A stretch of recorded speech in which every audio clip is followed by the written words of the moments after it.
Welcome to the deep dive. Okay, today we're plunging into, well, one of Norse mythology's really fascinating figures, Freya. And maybe forget just the goddess of love and beauty you might have heard about.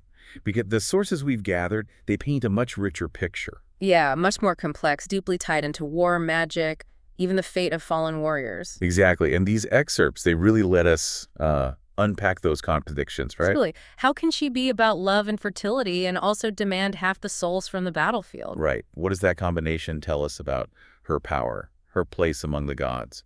That's what we want to figure out. So our mission basically is to sift through this material. We're looking for those key insights. You know, her dual nature that deal with Odin over the dead, Fólkvangr, her magic, the Valkyrie connection. Let's see what these sources actually show us. Where do we even start with someone this complex? Well, the sources point to her foundations first. Her identity. Sister of Freyr, daughter of Njord, the sea god. And crucially, they're from the Vanir clan. That's important, right? One of the two main god families. Absolutely. And even though she's Vanir, she lives in Asgard, among the Aesir. Which says a lot about her standing. Yeah. She's not just visiting, she's highly respected there. Definitely. And that Vanir background, it grounds her in things like fertility, wealth, and, well, a certain kind of nature-linked magic. You see that clearly in the things she's maybe best known for. Right. Goddess of love, and the sources are clear. This is both deep affection and physical passion. The whole spectrum. Yeah. And fertility, wealth, protector of home and hearth. Abundance, basically. And there's that image, isn't there? The chariot pulled by cats. Oh, yeah. It feels so. Yeah. Freya, graceful, beautiful, but maybe a little wild too, untamed. It really captures that blend, doesn't it? But like you said, that gentle image, that's only part of the story. Because the sources are just as insistent about her other side, war and death. It's not minor. It's fundamental to who she is, to her power. And speaking of power, that necklace. Brísingamen. Ah, yes. More than just jewelry. Way more. The sources mention, dwarves made it, dramatic circumstance. Well, and its connection to her magic, her allure, her authority. Even in conflict, it's like a symbol of her power.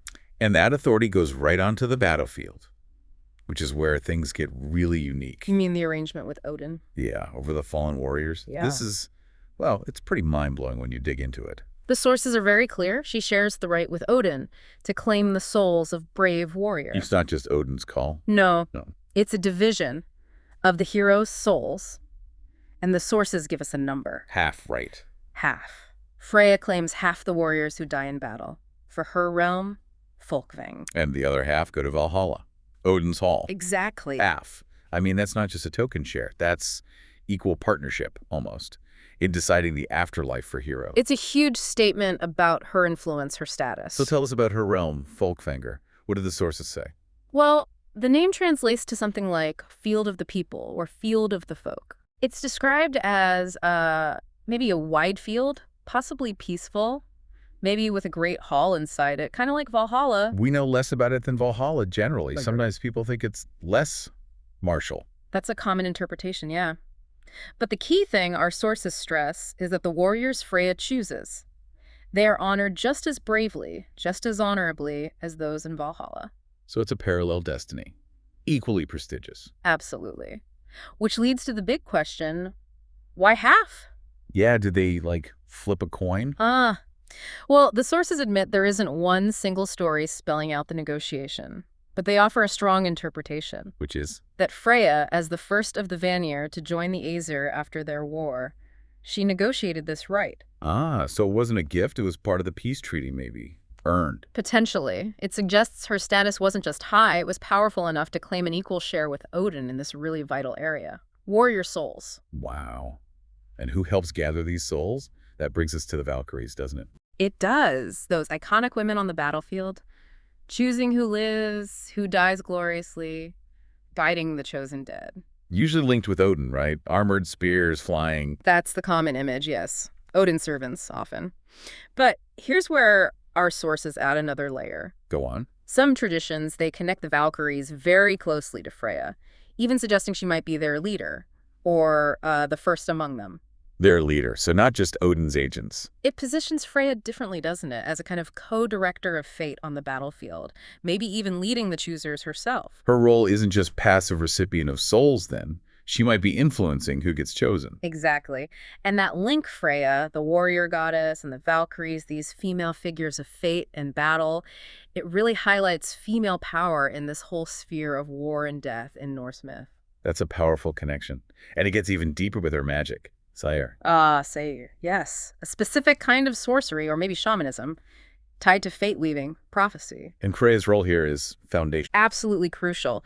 The sources say she was the one who taught seiðr to the Aether gods. Taught the Aether. Yes, including Odin himself. She instructed the Allfather in this powerful magic. Wait, she taught Odin magic? That's what the sources indicate. Okay, that's huge. Yeah. That puts her on a whole different level. Not just powerful, but a source of knowledge for the chief god himself. It really cements her position. And think about how that connects back to the Valkyries. How so? Well, the Valkyries seem to have this prophetic gift, right?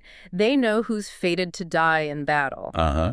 And they're linked to the Norns, the weavers of fate. Exactly. So if Freya is the master of seiðr, this fate-influencing magic, and the Valkyries are enacting or seeing that fate on the battlefield. Her knowledge makes her the perfect leader or mentor for them.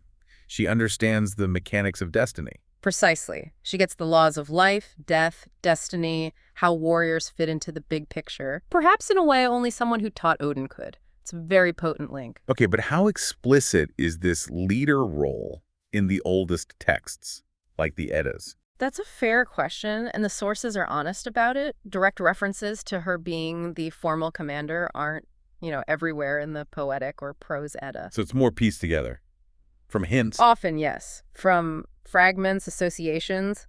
Odin is frequently shown giving Valkyries direct orders. That's undeniable. Wow. But Freya is consistently there as this independent power, entitled to her half, linked to this powerful magic associated with these death choosers. So even if Odin is the usual commander, Frey's role is still presented as incredibly significant. Equal, maybe, in its own way. That's what the sources suggest. Her power in this area is comparable. Whether you call her leader or not, her position is prominent, her authority unique.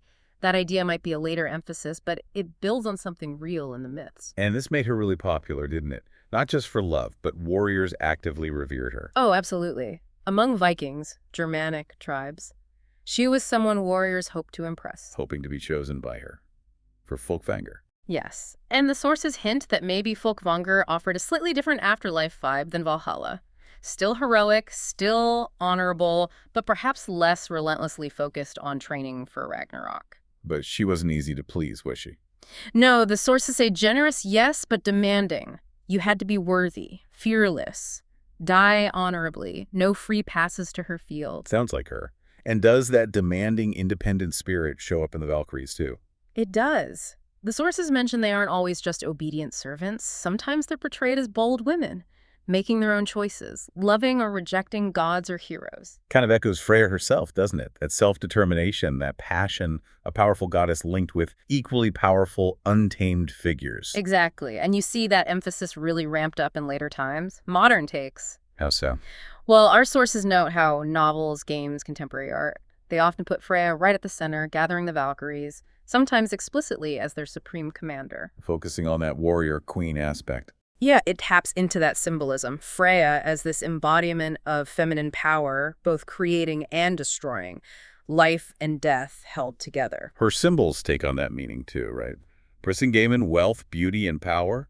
The falcon cloak flight, travel, maybe for her and the Valkyries. It shows how interpretations shift, but that core duality, that tension she holds, is always potent. People connect with that warrior side. Okay, so let's try to pull these threads together then.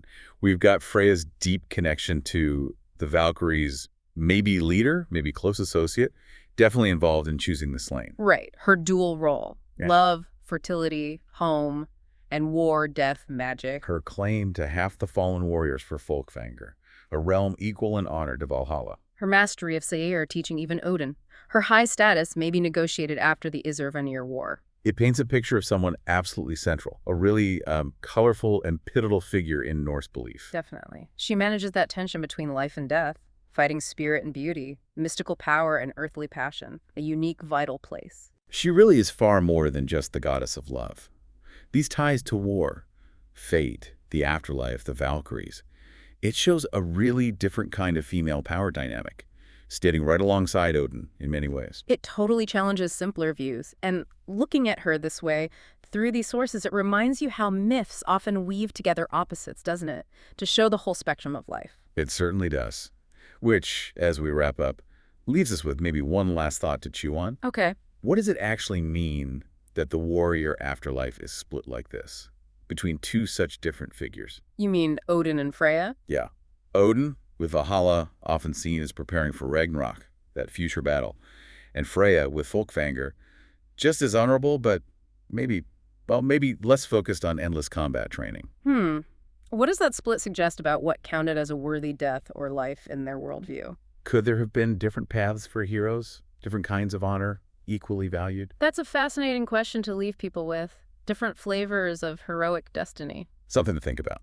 Until next time, for another deep dive.